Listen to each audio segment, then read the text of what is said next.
नमस्कार दोस्तों, कैसे हैं आप सब। स्वागत है आपका हमारे इस लेक्चर में, जहां पर हम डिस्कस करेंगे 2017 प्रीलिम्स में पूछे गए साइंस के क्वेश्चंस की। हरियाणा सिविल सर्विसेज में साइंस एक बहुत ही इंपॉर्टेंट कंपोनेंट है आपकी तैयारी का, और हर बार जब भी हरियाणा सिविल सर्विसेज का एग्जामिनेशन होता है तो 10 से 15 क्वेश्चन साइंस के डोमेन से पूछे जाते हैं। तो आप इसको इग्नोर नहीं कर सकते। आप ये मानकर नहीं चल सकते कि अगर मैं साइंस को प्रिपेयर नहीं भी करता तो भी मेरा काम चल जाएगा। आपको जितनी इंपॉर्टेंस पॉलिटी को देनी है, जितनी इंपॉर्टेंस आपने हिस्ट्री को देनी है, जितनी इंपॉर्टेंस आपने इकोनॉमिक्स को देनी है, हरियाणा जीके को देनी है, उतनी ही इंपॉर्टेंस आपको साइंस को भी देनी पड़ेगी। तो अगर आप पुराने सालों के पेपर देखते हैं, आप 2011, 2014 या 2017 के एग्जामिनेशंस के पेपर देखते हैं, तो आपको एक आइडिया लगेगा कि जो साइंस के क्वेश्चन हरियाणा सिविल सर्विसेज में पूछे जा रहे हैं वो ज्यादा डिफिकल्ट नहीं है। अगर आपने बेसिक एनसीईआरटी अच्छे से कवर कर रखी हैं तो आप साइंस के क्वेश्चंस को सॉल्व करने में काफी ज्यादा अच्छा फील करेंगे। आपसे डीप क्वेश्चंस नहीं पूछे जा रहे, आपसे टेक्नोलॉजी बेस्ड क्वेश्चंस नहीं पूछे जा रहे। एक बहुत ही सिंपल डोमेन उन्होंने पकड़ रखा है जिसके ऊपर वो लगातार क्वेश्चन पूछते हैं, और अगर आपने उनकी नब्ज पकड़ ली तो आप साइंस के क्वेश्चंस में मार नहीं खाने वाले। तो आज के लेक्चर में मैं आपको बताऊंगा कि किस तरीके के क्वेश्चन 2017 के प्रीलिम्स एग्जामिनेशन में पूछे गए साइंस के, जिनको आपको वहां पर कैसे सॉल्व करना था। ठीक है, तो वन बाय वन इस लेक्चर में हम डिस्कस करेंगे जो क्वेश्चन साइंस के पूछे गए in the 2017 Haryana civil services prelims examination. तो जो पहला क्वेश्चन पूछा गया वो था स्पेस टेक्नोलॉजी का, फिजिक्स का बेसिकली। तो क्वेश्चन क्या था कि a Jio stationery satellite is positioned at a distance of how many kilometer above mean sea level। Option दिए हुए थे 35,880, 37,800 किलोमीटर, 35,786 किलोमीटर, 32,000 किलोमीटर। तो यहां पर आपसे क्वेश्चन पूछा हुआ था कि मेन सी लेवल से जो आपकी जियो स्टेशनरी सैटेलाइट होती है वो कितनी हाइट पर ऑर्बिट में प्लेस की जाती है। तो अगर आपने सैटेलाइट सिस्टम सुना होगा, देखा होगा, तो जब हमारी जो अर्थ है तो सैटेलाइट उसके आसपास रिवॉल्व करती है। ठीक है, तो जब भी हम सैटेलाइट लॉन्च करते हैं तो वो एक पर्टिकुलर ऑर्बिट को फॉलो करती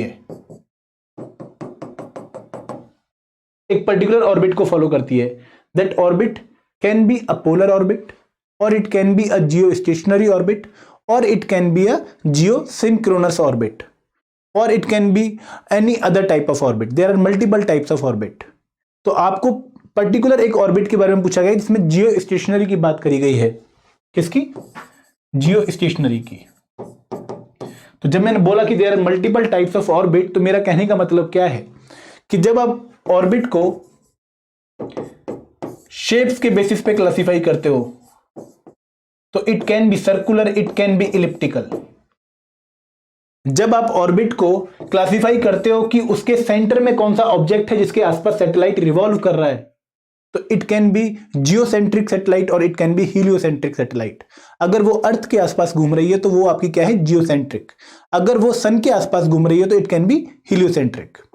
अगर मैं बात कर रहा हूं कि what is the inclination of the satellite with respect to earth, तो it can be geo stationery satellite जिसकी जीरो इंक्लिनेशन होती है with respect to earth equator.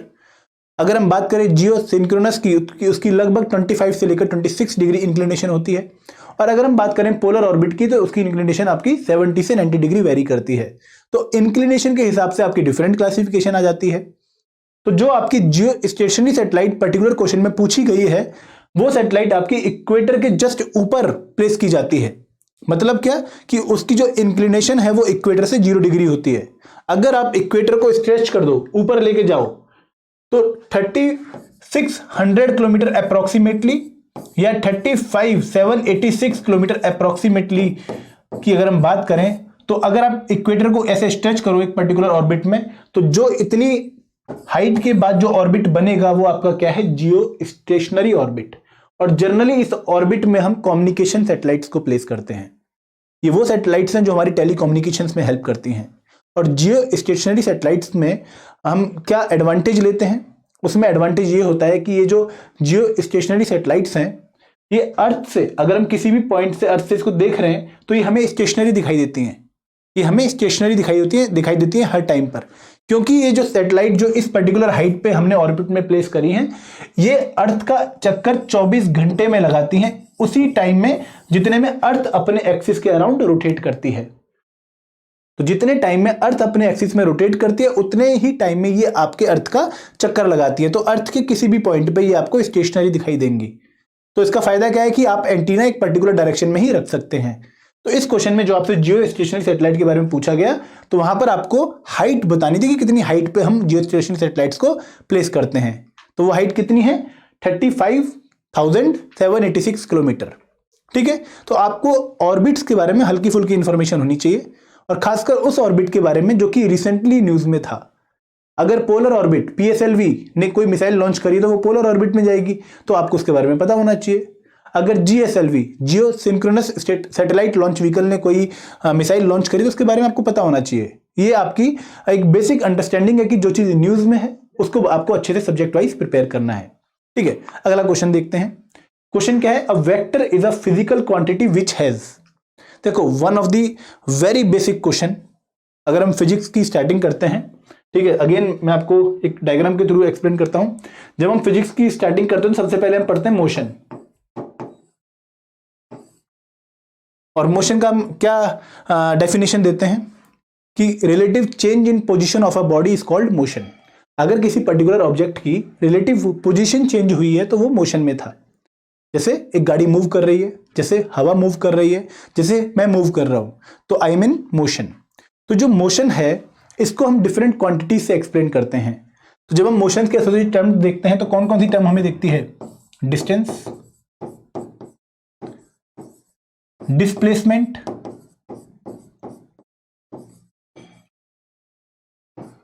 Speed, velocity, acceleration. तो आप मोशन के साथ एसोसिएटेड डिफरेंट टर्म्स सुनते हो। अब ये जो टर्म्स हैं, जैसे डिस्टेंस, व्हाट इज डिस्टेंस? कि total path travelled by an object is called distance. जो पाथ टोटल ट्रेवर्स्ड किया है एक पर्टिकुलर ऑब्जेक्ट ने मोशन के टाइम पर, उसको हम डिस्टेंस कहते हैं। जैसे मान लो एक पॉइंट है A और दूसरा पॉइंट है B, तो अगर मान लो ये A से B गया है तो जो टोटल पाथ इसने ट्रेवर्स्ड किया है इसको हम क्या बोलेंगे? डिस्टेंस बोलेंगे। फिर डिस्प्लेसमेंट क्या होती है? डिस्प्लेसमेंट होती है shortest distance between initial and final point during a motion. Shortest distance, अगर मैं A से B स्ट्रेट लाइन में जाऊं तो ये शॉर्टेस्ट डिस्टेंस होगा A और B के बीच में, इनिशियल एंड फाइनल पॉइंट के बीच में। तो ये क्या है? ये डिस्प्लेसमेंट है। फिर हम बात करते हैं कि स्केलर एंड वेक्टर क्वांटिटीज क्या होती हैं। तो वो क्वांटिटी, ध्यान से सुनिए, वो क्वांटिटी जिसको एक्सप्लेन करने के लिए आपको सिर्फ मैग्नीट्यूड या न्यूमेरिकल वैल्यू की जरूरत पड़ती है, वो आपकी कौन सी होती है? Scalar quantities. जैसे मैंने बोला कि मैं आज सुबह 10 किलोमीटर चलकर आया हूं, तो इस 10 किलोमीटर के बोलने से ही आप समझ गए कि मैंने 10 किलोमीटर का डिस्टेंस ट्रेवल किया होगा। तो एक सिंगल न्यूमेरिकल वैल्यू अगर किसी पर्टिकुलर क्वांटिटी को एक्सप्लेन कर रही है तो वो क्वांटिटी कौन सी क्वांटिटी है? वो क्वांटिटी आपकी स्केलर क्वांटिटी है। लेकिन अगर सिर्फ इतना बोलने से आपकी वो क्वांटिटी जस्टिफाई ना हो, वो फुली एक्सप्लेन्ड ना हो, तो वो आपकी स्केलर क्वांटिटी नहीं है। वो आपकी स्केलर क्वांटिटी नहीं है, वो कोई और क्वांटिटी है। वो कौन सी क्वांटिटी है? वो वेक्टर क्वांटिटी है, जिसके लिए हमें इसके साथ साथ डायरेक्शन भी बतानी पड़ेगी। हमें मैग्नीट्यूड, न्यूमेरिकल वैल्यू के साथ साथ हमें डायरेक्शन भी स्पेसिफाई करनी पड़ेगी, तभी बेटर एक्सप्लेन कर पाएंगे हम कि हम क्या एक्सप्रेस करना चाहते हैं। तो अगर मैं बोलूं कि मैं 10 किलोमीटर नॉर्थ ईस्ट डायरेक्शन में गया था, तो मैं डिस्प्लेसमेंट बता रहा हूं, क्योंकि मैं यहां पर मैग्नीट्यूड के साथ साथ न्यूमेरिकल वैल्यू के साथ साथ डायरेक्शन भी आपको स्पेसिफाई कर रहा हूं, और ये काफी अच्छे से उस पर्टिकुलर टर्म को एक्सप्लेन कर पा रही है। जो टर्म क्या है? डिस्प्लेसमेंट। स्पीड क्या है? Speed is distance upon time. Again it is a scalar quantity, क्योंकि यहां पर आप सिर्फ इतना बोल दीजिए कि मेरी गाड़ी की स्पीड 40 किलोमीटर पर सेकंड है, तो आपने बता दिया कि आप स्पीड की बात कर रहे हैं। लेकिन अगर आप बोलते हैं कि मेरी स्पीड 40 किलोमीटर पर सेकंड है इन द साउथ डायरेक्शन, तो आप क्या बता रहे हैं? आप वेलोसिटी बता रहे हैं। और वेलोसिटी क्या होती है? Displacement upon time. फिर एक्सीलरेशन क्या होती है? Acceleration is velocity upon time. और क्योंकि वेलोसिटी एक आपकी एक वेक्टर क्वांटिटी है, तो एक्सीलरेशन भी क्या होती है? वेक्टर क्वांटिटी होती है। तो इस तरीके से आपको दो तरह की क्वांटिटीज देखने को मिलती हैं बेसिक फिजिक्स में, स्केलर क्वांटिटीज जो सिर्फ न्यूमेरिकल वैल्यू से एक्सप्रेस हो जाती हैं, और दूसरी आपकी वेक्टर क्वांटिटीज जिनके लिए आपको डायरेक्शन भी स्पेसिफाई करनी पड़ती है। क्लियर है? तो इस क्वेश्चन में आपसे पूछा है कि a vector quantity is a physical quantity which has, पहला ऑप्शन है मास एंड वॉल्यूम, नहीं होगा। दूसरा डेंसिटी एंड टेंशन, नहीं होगा ये भी। तीसरा इनर्शिया एंड स्ट्रेस, ये भी नहीं होगा। और चौथा ऑप्शन बहुत ही क्लियरली बोल रहा है मैग्नीट्यूड एंड डायरेक्शन। तो यहां पर बहुत ही सिंपल क्वेश्चन इसको माना जाएगा, और इस क्वेश्चन का आंसर क्या है? Answer D. ठीक है, अगला क्वेश्चन देखते हैं। मैच द फॉलोइंग, केमिस्ट्री का ये क्वेश्चन है। क्वेश्चन में आपको different type of fuel gases के बारे में पूछ रखा है। It can B producer gas, it can B LPG, it can B CLG, CNG, different type of gases आप सुनते हैं डेली लाइफ में। तो आपसे उसके केमिकल फॉर्मूले के रिगार्डिंग क्वेश्चन पूछा हुआ है। बहुत एक्सपेक्टेड क्वेश्चन है, काफी एक्सपेक्टेड लाइंस पर एक क्वेश्चन है, क्योंकि ये एक इंपॉर्टेंट टॉपिक माना जाता है आपके एग्जामिनेशन के लिए। तो क्वेश्चन क्या है? Match the following. कॉलम 1 में आपको दिया हुआ है water gas, natural gas, CNG, compressed natural gas, LPG liquefied petroleum gas. इधर दे रखे हैं उनके formulas, methane, butane and propane, methane, ethane, carbon monoxide and hydrogen, और आपको मैच करना है यहां पर। तो सबसे पहले जो आपको एग्जैक्टली पता है उससे शुरुआत करिए। तो आपने अगर वाटर गैस काफी कॉमनली सुनी होगी, बहुत ही बेसिक आपका एक फ्यूल है। अगर आप कोक के ऊपर रेड हॉट स्टीम का एक्शन करवाते हो तो वहां पर क्या प्रोड्यूस होता है? कार्बन मोनोऑक्साइड एंड हाइड्रोजन, जिसको हम क्या कहते हैं? वाटर। तो एक रिएक्शन है C+H2O, और ये H2O आपकी स्टीम फॉर्म में होती है। और यहां पर आपने रेड हॉट एनवायरनमेंट प्रोवाइड कर रखा है, काफी हाई टेम्परेचर कर रखा है। तो यहां पर क्या बनता है? कार्बन मोनोऑक्साइड प्लस हाइड्रोजन, जिसको हम क्या कहते हैं? जिसको हम कहते हैं वाटर गैस। तो इसको आप मैच कर दीजिए डी के साथ। जैसे ही आपने 1 को डी के साथ मैच किया, आपको और कोई ऑप्शन देखने को नहीं मिलेगा। सिर्फ एक ही ऑप्शन ऐसा है जहां पर 1 डी के साथ मैच हो रहा है। तो यहां पर ही मैं आपको यह समझाना चाहता हूं कि साइंस में जब हरियाणा सिविल सर्विसेज आपसे मैच द फॉलोइंग क्वेश्चन पूछ रहा है, तो जो चीज आपको एग्जैक्टली पता है, अगर आप उसको भी एक बार मैच करके देखो तो भी आपके आंसर निकलने के चांसेस काफी ज्यादा बढ़ जाते हैं। तो इस क्वेश्चन का आंसर आपने पहले ही निकाल लिया, आपको आगे जाने की जरूरत ही नहीं पड़ी। अब जैसे यहां पर नेचुरल गैस पूछ रखा है, ठीक है। नेचुरल गैस आपकी बहुत इंपॉर्टेंट गैस है, जहां पर मीथेन, इथेन और भी ज्यादा आपको हाइड्रोकार्बन्स देखने को मिलते हैं, जिनमें मेजर कॉन्स्टिट्यूएंट्स क्या हैं? आपके मीथेन एंड इथेन। लगभग 85% जो नेचुरल गैस होती है उसमें मीथेन होती है। उसके अलावा उसमें प्रोपेन और आपका इथेन भी होता है। तो आपने सेकेंड को किससे मैच किया? सी से। फिर आता है कंप्रेस्ड नेचुरल गैस, और कंप्रेस्ड नेचुरल गैस में सबसे ज्यादा क्या होती है? मीथेन होती है। तो यहां पर सीएनजी से आपने किसको मैच कर दिया? ए से। एलपीजी क्या है? लिक्विफाइड पेट्रोलियम गैस, जिसमें आपको ब्यूटेन, आइसोब्यूटेन, प्रोपेन देखने को मिलेगा। तो इसको आपने मैच कर दिया फोर्थ को बी से। तो इस तरीके से आपने इजीली आंसर ड्राइव कर लिया। ठीक है, इंपॉर्टेंट टॉपिक है, दोबारा भी पूछा जा सकता है, तो आपको ये टॉपिक और अच्छे से कवर करना है। ठीक है, अगला क्वेश्चन देखते हैं। ये भी केमिस्ट्री का क्वेश्चन है। The amount of heat required for a substance to change from one state to another without change in temperature is called. तो आपसे फेस ट्रांजिशन में जो हीट यूज हो रही है उसके बारे में पूछा हुआ है। तो अगर आपने बेसिक मैटर्स के बारे में पढ़ा है, जब हम मैटर्स की बात करते हैं तो हम कहते हैं कि मैटर वो सब्सटेंस है जिसका एक फिक्स्ड मास होता है और जो वॉल्यूम की वजह से स्पेस को टेकअप करता है। अभी जो मैटर है ये आपका किसी भी स्टेट में पाया जा सकता है। It can be in solid state, it can be in liquid state, it can be in gaseous state, or it can be in plasma state, or it can be in the form of Bose-Einstein condensate। तो basic chemistry में हम बात करते हैं 3 states of matter की, solid, liquid and gas. Advance level पर हम plasma and Bose-Einstein condensate की भी बात करते हैं। ठीक है, तो 3 स्टेट ऑफ मैटर क्या है? Solid, liquid and gas.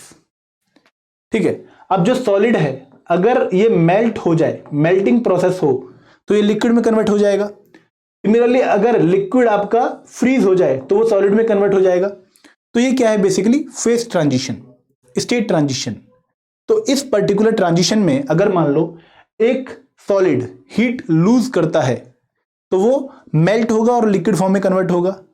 ठीक है, अगर वो सॉलिड आपका क्या होता है? हीट गेन करता है, सॉरी, अगर वो हीट गेन करता है, उसे थोड़ी हीट मिलती है तो वो आपका मेल्ट होना शुरू हो जाएगा। अगर मान लो एक आइस है, एक आइस क्यूब है, ठीक है, उसको आपने फ्रिज से बाहर निकाल के बाहर रख दिया, ठीक है, तो वो आपका धीरे धीरे क्या बन जाएगा, पानी सा बन जाएगा, क्योंकि उसने बाहर से हीट ले ली। तो फेज ट्रांजिशन में बेसिकली क्या होता है कि हम हीट गेन करते हैं, जिसकी वजह से हमारा जो फेस है वो सॉलिड से लिक्विड और लिक्विड से गैस में कन्वर्ट हो जाता है। सिमिलरली अगर मान लो आप हीट रिलीज करते हैं, छोड़ते हैं, तो उस केस में उल्टा प्रोसेस चलता है। तो अगर फेज ट्रांजिशन की हम बात करें तो वहां पर एक वर्ड आपने काफी कॉमनली सुना होगा, लेटेंट हीट ऑफ वेपोराइजेशन, है ना, लेटेंट हीट ऑफ एवापोरेशन। तो लेटेंट हीट क्या होती है? आपकी जो हीट है, हीट कुछ और नहीं है, सिर्फ एनर्जी है। It can be converted from one form to another. Energy, अगर हम हीट की बात करते हैं तो हीट हम क्या कहते हैं कि हीट एक एनर्जी है जो जब फ्लो करती है, जब दो बॉडीज के बीच में टेम्परेचर डिफरेंस आता है। ठीक है, तो जब मैंने हीट की बात करी तो हीट अगर मैं देता हूं तो सॉलिड से लिक्विड जाएगा, लिक्विड से गैस जाएगा, और अगर मैं हीट लेता हूं तो उल्टा जाएगा। तो हीट भी मेरी फर्दर दो तरीके की होती है, एक आपकी होती है लेटेंट हीट और दूसरी होती है स्पेसिफिक हीट। अगर मैंने हीट दी और उसकी वजह से टेम्परेचर राइज हुआ लेकिन फेज चेंज नहीं हुआ, तो वो क्या है, वो आपकी स्पेसिफिक हीट है। लेकिन अगर मैंने हीट दी जिसकी वजह से टेम्परेचर राइज नहीं हुआ लेकिन फेज चेंज हो गया, वो कौन सी हीट है, वो लेटेंट हीट है। अब मेरा 0 डिग्री सेल्सियस पर क्या है, आइस, मैंने हीट दी, अब यही 0 डिग्री सेल्सियस पर वाटर बन गया। तो जो हीट मैंने दी ये कौन सी हीट होगी, ये लेटेंट हीट होगी, क्योंकि इसने सिर्फ फेज चेंज किया है, इसने टेम्परेचर चेंज नहीं किया। क्लियर है? तो आपको इसी क्वेश्चन में ये पूछा हुआ था कि वो कौन सी अमाउंट ऑफ हीट है जो फेज चेंज करती है बट टेम्परेचर चेंज नहीं करती विदाउट चेंज इन टेम्परेचर। तो इस क्वेश्चन का आंसर अब आप आराम से कर सकते हैं, लेटेंट हीट। जो कन्वेक्शन एंड रेडिएशन है, their mode of heat transfer. जो हीट ट्रांसफर है वो 3 तरीके से हो सकता है, कन्वेक्शन, कंडक्शन एंड रेडिएशन। तो इस क्वेश्चन का बहुत ही सिंपल सा आंसर था, आंसर डी। आराम से आप सॉल्व कर सकते थे। अगला क्वेश्चन देखते हैं। In tragedies caused by drinking spurious liquor. आपने बहुत बार सुना होगा कि जहरीली शराब पी के 10 लोग मर गए, जहरीली शराब पी के 15 लोग मर गए, 3 लोग मर गए, काफी दुखद घटना होती है।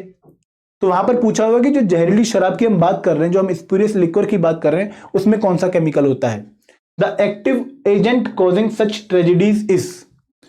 एल्कोहल के बारे में बेसिकली पूछा हुआ है, कौन कौन से, methyl alcohol, ethyl alcohol, amyl alcohol, benzyl alcohol. तो उस पर्टिकुलर टॉक्सिक सब्सटेंस के बारे में आपसे क्वेश्चन में पूछा हुआ है, जिसको पी के लोगों की जनरली डेथ हो जाती है, काफी बड़ी ट्रेजेडी हो जाती है। तो यहां पर इस क्वेश्चन का बहुत ही स्ट्रेट फॉरवर्ड आंसर है इथाइल एल्कोहल, जिसका फॉर्मूला क्या है, CH3OH, मिथाइल एल्कोहल, सॉरी, ए, CH3OH इसका फॉर्मूला है। क्योंकि इसकी जो स्मेल होती है वो नॉर्मल लिक्वर की तरह होती है, तो इसको कई बार हम गलत फहमी में मान लेते हैं कि हमारा लिक्वर का ही काम करेगा, और जब पीते हैं तो एक टॉक्सिक सब्सटेंस है जो कि डेथ कॉज कर देता है। तो इस पर्टिकुलर क्वेश्चन में भी आपको इस क्वेश्चन में ज्यादा सोचने की जरूरत नहीं थी, बहुत ही सिंपल स्ट्रेट फॉरवर्ड इसका आंसर था। इसका आंसर है ए। अगला क्वेश्चन देखते हैं। A high molecular weight compound formed by combining large number of small molecules of low molecular weight is called. एक पर्टिकुलर टर्म की डेफिनेशन पूछी हुई है, ठीक है, आपको 4 ऑप्शन भी दिए हुए हैं, polymer, alkali, acid, direct dice. वो कौन सा कंपाउंड है जिसको हम कहते हैं कि एक हाई मॉलिक्यूलर वेट कंपाउंड है, जो कि फॉर्म हुआ है by combining large number of small molecule of low molecular weight. देखो, आपको बेसिक डेफिनेशंस पता होनी चाहिए। आपको पता होना चाहिए कि what is acid, what is base, what is alkali, what is temperature, what is heat. In terms के बारे में अगर आपको पता होगा तो ये क्वेश्चन आपके लिए ज्यादा दिक्कत नहीं, बिल्कुल नहीं है दिक्कत, है बहुत सिंपल क्वेश्चन है आप लोगों के लिए। तो पॉलीमर, अगर आपने पॉलीमर सुना है तो आपको उसकी डेफिनेशन रिलेट करनी आएगी। इसमें वर्ड क्या है, पॉली। तो बहुत जो छोटे छोटे मैक्रो मॉलिक्यूल्स हैं, जो आपके मैक्रो मॉलिक्यूल्स हैं, वो जुड़ते हैं बॉन्डिंग के थ्रू और एक बड़ा मॉलिक्यूल बनाते हैं, जिसको हम पॉलीमर कहते हैं। और मैक्रो मॉलिक्यूल्स में बेसिकली क्या होते हैं, मोनोमर्स होते हैं, और एक स्मॉल केमिकल कंपाउंड होता है जिसकी लार्ज नंबर ऑफ यूनिट्स मिलकर क्या बनाती हैं, पॉलीमर। तो वही डेफिनेशन आपसे डायरेक्टली पूछ ली है, ज्यादा सोचने की बात थी नहीं इस क्वेश्चन में।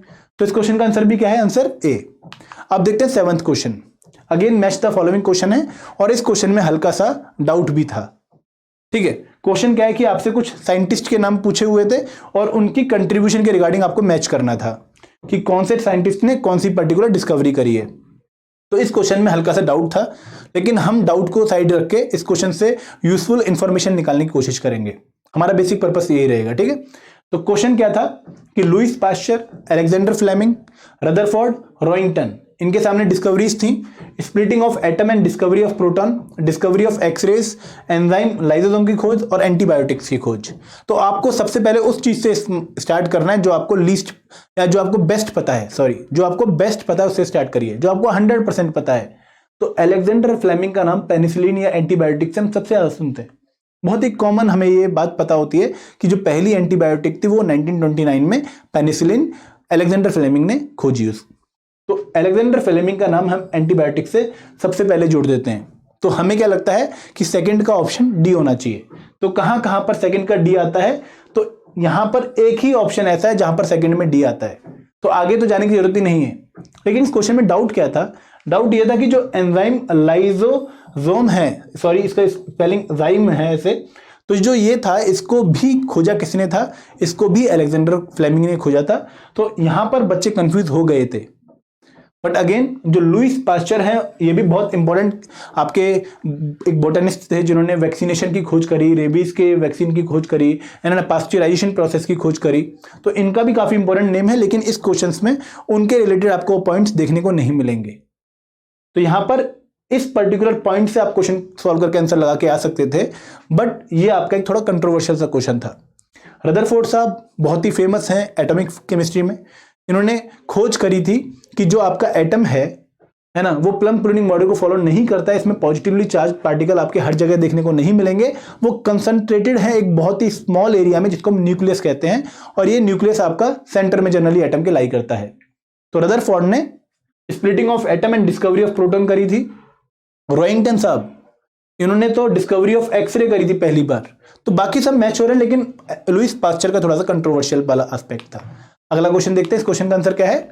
इस क्वेश्चन का आंसर है आपका ए। ठीक है, अगला क्वेश्चन था again match the following question. आपको कॉलम 1 में डिफरेंट टाइप ऑफ केमिस्ट्रीज पूछी हुई हैं। केमिस्ट्री की जो सब क्लासिफिकेशंस हैं कि एक बायोकेमिस्ट्री होती है, एक आपकी मटेरियल केमिस्ट्री होती है ना, एक आपकी एनालिटिकल केमिस्ट्री होती है। तो डिफरेंट ब्रांचेस ऑफ केमिस्ट्री हैं, उनको मैच करना था उनके काम से कि अगर मान लो हम बायोकेमिस्ट्री की बात करते हैं तो वो किस चीज से रिलेट करती है, उसमें क्या काम करना होता है। तो कॉलम 1 एंड कॉलम 2 आपको दिए हुए थे। तो कॉलम 1 में biochemistry, material chemistry, physical chemistry, analytical chemistry, और यहां पर कुछ आपसे उनके रिगार्डिंग काम पूछे हुए थे। तो आपको अगेन उस चीज से स्टार्ट करना चाहिए जो आपको श्योर शॉर्ट पता है। तो बायोकेमिस्ट्री में आपकी बायोलॉजी प्लस केमिस्ट्री, तो यहां पर लिविंग सेल्स से रिलेटेड केमिस्ट्री आपको पढ़नी पड़ेगी। लिविंग एंड नॉन लिविंग जो ऑर्गेनिज्म है उनकी डिफरेंट स्टडीज होती हैं। तो आपको यहां पर पता होना चाहिए कि जो बायोकेमिस्ट्री है यहां पर लिविंग ऑर्गेनिज्म वाली केमिकल प्रोसेस हम स्टडी करते हैं। तो आपने क्या किया? फर्स्ट को सी से मैच किया। अब फर्स्ट को जैसे आपने सी से मैच किया, आपका ऑप्शन ऑटोमेटिकली आपको दिख गया। बहुत क्वेश्चन हरियाणा सिविल सर्विसेज में ऐसे पूछे गए जहां पर अगर आपने एक पॉइंट अच्छे से क्लिक कर लिया तो आप पूरा आंसर लगा के आ सकते थे। तो इस क्वेश्चन में अगेन एक ही ऑप्शन ऐसा था जहां पर फर्स्ट का सी आता है, बायोकेमिस्ट्री का chemical process in living process आता है। फिर मटेरियल केमिस्ट्री है ना, अगर आपने हल्का सा और लॉजिक लगाओ तो solid state chemistry and polymer chemistry को हम मटेरियल केमिस्ट्री कहते हैं। एनालिटिकल केमिस्ट्री में हम क्या करते हैं? नए केमिकल एंड कंपाउंड्स की डिटेक्शन करते हैं। फिजिकल केमिस्ट्री में again physical principles of chemical process study करते हैं। तो काफी ज्यादा हिंट मिल रही थी कि आप ऑप्शन में वर्ड जो दिया हुआ है उससे ही मैच करके इनको मैच कर सकते थे। ठीक है, तो इस क्वेश्चन का आंसर क्या है? Answer D. अगला क्वेश्चन देखते हैं। यहां पर इंस्ट्रूमेंट्स की बात करी गई है। आपको एक पर्टिकुलर कॉलम दिया हुआ है जहां पर इंस्ट्रूमेंट्स मेजर कर रखे बता रखे हैं, और उनके सामने बता रखा है कि वो इंस्ट्रूमेंट्स क्या मेजर करते हैं, आपको मैच करना है। तो आपको इंस्ट्रूमेंट्स के बारे में पता होना चाहिए। एक बहुत ही फेवरेबल क्वेश्चन है जो आपसे अगली बार भी पूछा जा सकता है कि कौन सा इंस्ट्रूमेंट्स क्या मेजर करता है। एक हल्की सी मेहनत है जो आप अगर आराम से कर लेंगे तो आप काफी अच्छा स्कोर कर सकते हैं ऐसे क्वेश्चन में। क्वेश्चन क्या है? कॉलम 1 में गैल्वेनोमीटर दे रखा है, हाइग्रोमीटर दे रखा है, मैनोमीटर दे रखा है, टोनोमीटर दे रखा है, और आपको बताना है कि क्या मेजर करते हैं। तो आप गैल्वेनोमीटर से स्टार्ट करिए। गैल्वेनोमीटर एक बहुत ही कॉमन इंस्ट्रूमेंट है जो हम इलेक्ट्रिक करंट मेजर करने के लिए यूज करते हैं। तो आपने जैसे ही 1 को बी से मेजर किया तो आपका एक ही ऑप्शन ऐसा है जहां पर 1 में बी आ रहा है। तो बाकी क्वेश्चंस की तरह भी यहां पर आपको ज्यादा टेंशन नहीं लेनी। आपको जो शॉर्ट पता है उसको पहले मार्क करिए, और काफी ज्यादा चांसेस ऐसे थे कि उसी से आपका आंसर बन जाएगा। ठीक है, तो यहां पर अगर डीप नॉलेज नहीं है, इन चारों इंस्ट्रूमेंट्स के बारे में नहीं भी पता, तो भी आप आंसर लगा के आ रहे हैं। तो आपको हरियाणा में तैयारी के साथ साथ थोड़ा सा कॉन्फिडेंस भी रखना पड़ेगा। क्लियर है? तो हाइग्रोमीटर क्या होता है? जो कि ह्यूमिडिटी लेवल को मेजर करता है। मैनोमीटर आपको पता है प्रेशर मेजर डिवाइस होती है, जो कि इंटरनल प्रेशर मेजर करता है, sorry pressure of the gases measure करता है मैनोमीटर। टोनोमीटर क्या करता है? जो हमारी आइज के अंदर जो इंटरनल प्रेशर है उसको मेजर करता है, टोनोमीटर। तो यहां पर इस क्वेश्चन का आंसर क्या बनेगा? Answer B. अब अगला क्वेश्चन देखते हैं। Again match the following question. आपको डिफरेंट ब्रांचेस ऑफ साइंस दे रखी हैं और आपको मैच करना है कि वो ब्रांचेस ऑफ साइंस किस चीज से रिलेट करती हैं। जैसे यहां पर आपसे पूछ रखा है कि एक्रोलॉजी क्या है, सेटोलॉजी क्या है, जियोपोनिक्स क्या है ना, एक्टेलॉजी क्या है। तो आपको शुरुआत करनी है एक्टेलॉजी से। काफी कॉमन टर्म है जिसको आप स्टडी ऑफ फिश मानते हैं, ठीक है। उसके बाद आपने बहुत बार सुना होगा एक्रोलॉजी को, study of mites and ticks. फिर सेटोलॉजी, जितनी भी हमारे सिटेशियंस है, डॉल्फिन, वेल्स, इनकी स्टडी को हम क्या कहते हैं? सेटोलॉजी। सिटेशियंस जो एक पर्टिकुलर आपकी प्लांट एनिमल किंगडम का एक पार्ट है, उनकी स्टडीज को हम क्या कहते हैं? सेटोलॉजी। तो यहां पर अगर आप एक्रोलॉजी को study of mites and ticks से करें, सेटोलॉजी को study of whales and dolphin से करें, एचिटोलॉजी को आप स्टडी ऑफ फिश से करें, जियोपोनिक्स आपका स्टडी ऑफ एग्रीकल्चर एक्वाकल्चर आ जाएगा, सॉरी। तो यहां पर आपका आंसर क्या निकल के आएगा? आपका 1 का क्या होना चाहिए? सी। और 1 का सी जैसे आपने किया तो आपका ऑटोमेटिकली आंसर निकल के आ गया। तो यहां पर बहुत लगभग क्वेश्चंस ऐसे हैं मैच द फॉलोइंग में कि अगर आपको एक भी अगर आपने मैच कर लिया तो आपका आंसर ऑटोमेटिकली क्लिक कर जाएगा। अगला क्वेश्चन देखते हैं। अब देखो, ये फिजिक्स का क्वेश्चन है, न्यूटन्स लॉ ऑफ मोशन का क्वेश्चन है। तो आपसे क्वेश्चन पूछा हुआ है कि Newton's first law of motion is also known as a principle of inertia, B causality principle, C consistency principle और डी प्रिंसिपल ऑफ रिलेटिविटी। आपको बताना है कि जो हमारा Newton's first law of motion है वो किस और नाम से जाना जाता है। तो यहां पर अगर आपको Newton's first law of motion पता नहीं है तो मैं आपको बता दूं कि न्यूटन साहब थे, इन्होंने 3 लॉ दिए थे, first law, second law and third law. जो फर्स्ट लॉ ऑफ मोशन था, यहां पर बोला गया कि if a body is in rest it will remain at rest until और unless an external force is applied on it, ठीक है। सिमिलरली अगर एक बॉडी मोशन में है तो it will remain in motion जब तक एक एक्सटर्नल फोर्स उस पर अप्लाइड नहीं की जाती। इसका मतलब क्या है? इसका मतलब आप लीजिए एक टर्म में इनर्शिया।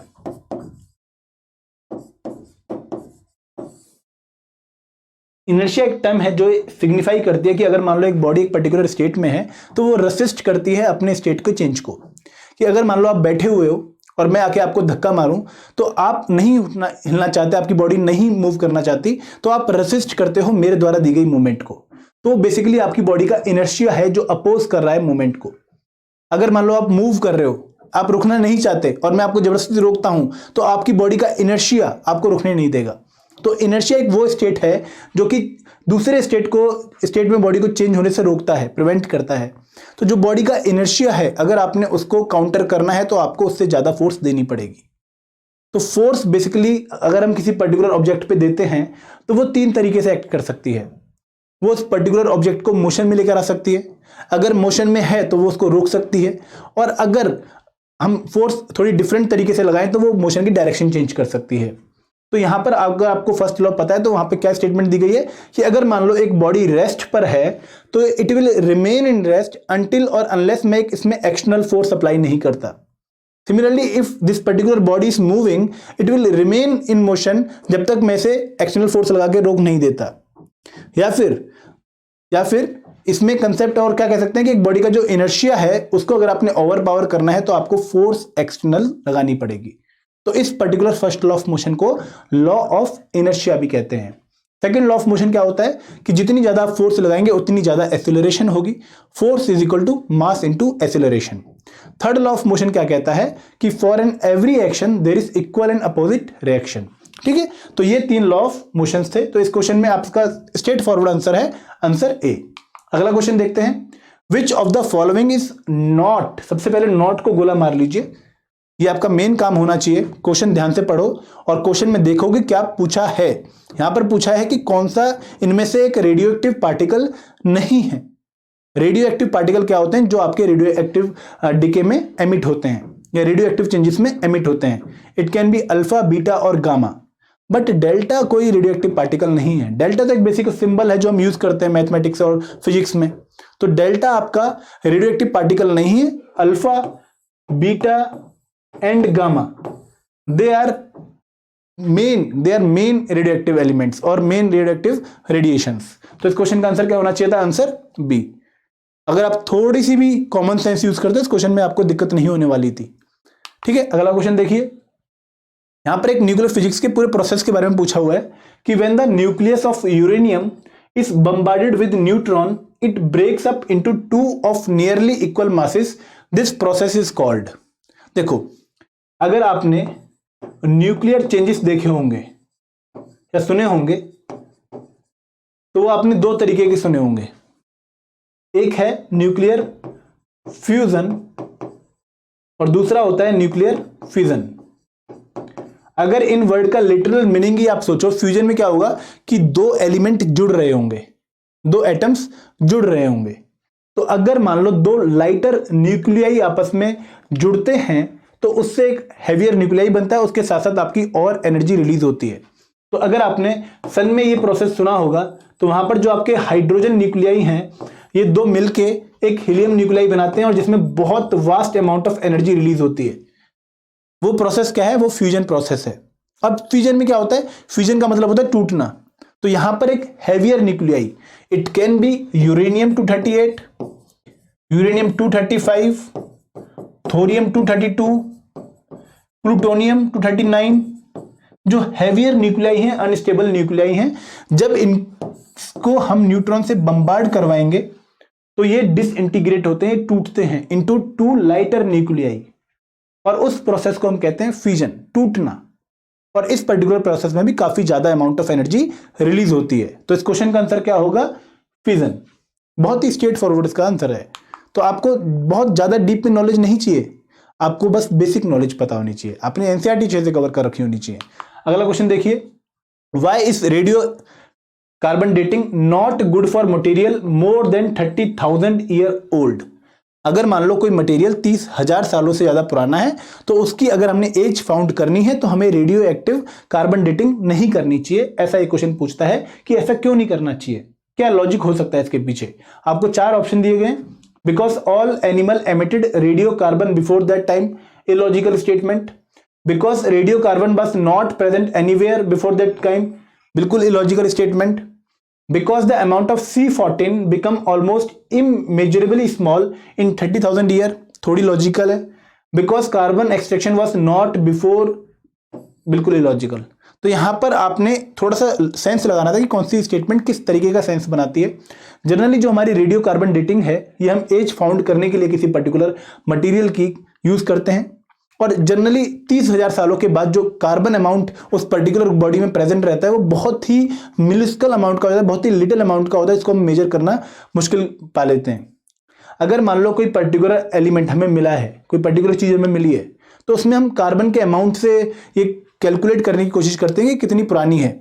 और जो चीज 30,000 साल पुरानी है उसमें कार्बन की जो मात्रा है वो काफी कम होती है, जिससे उसे मेजर करना काफी ज्यादा डिफिकल्ट हो जाता है। इसलिए हम उनके लिए रेडियो कार्बन डेटिंग यूज नहीं करते हैं। तो इस क्वेश्चन का आंसर क्या है? Answer C. अगला क्वेश्चन देखिए, pigment containing and light reflecting cell.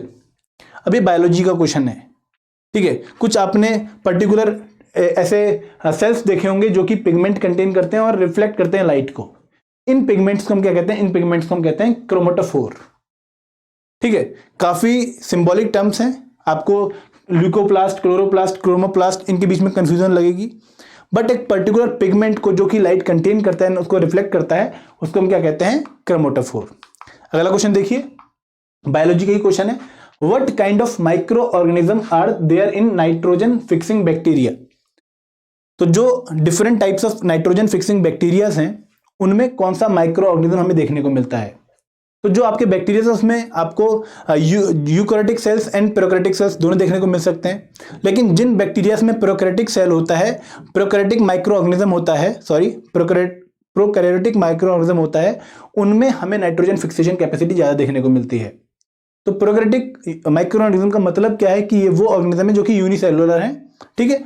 तो ये राइजोबियम, एजोटोबैक्टर, साइनोबैक्टर, ये तीनों नाइट्रोजन फिक्सिंग बैक्टीरिया हैं। लेकिन इनमें कौन सा माइक्रो ऑर्गेनिज्म है? इनमें माइक्रो ऑर्गेनिज्म है प्रोकैरियोटिक। तो इस क्वेश्चन का आंसर क्या बनेगा? Answer B. अगला क्वेश्चन देखिए, the biologist who discovered the scientific function of cell is in 1665। एक बहुत ही बेसिक टर्म जो हम अपनी 9th क्लास में पढ़ते हैं कि हु डिस्कवर्ड सेल, किसने scientific function of cell discover किया? Robert Hooke. बहुत ही पॉपुलर नेम, बहुत सबसे सिंपल क्वेश्चन अगर मैं आपसे बायोलॉजी से पूछूं तो ये क्वेश्चन होगा वो। तो इस क्वेश्चन का आंसर क्या है? Answer A. अगला क्वेश्चन देखिए, पैलिएंटोलॉजी इज द स्टडी ऑफ। पैलिएंटोलॉजी आपने ज्योग्राफी में भी टर्म सुनी है, ठीक है। अगर आप अल्फ्रेड वेगनर का नाम जानते हैं तो आपको ये टर्म काफी उनके साथ रिलेटेड लगेगी।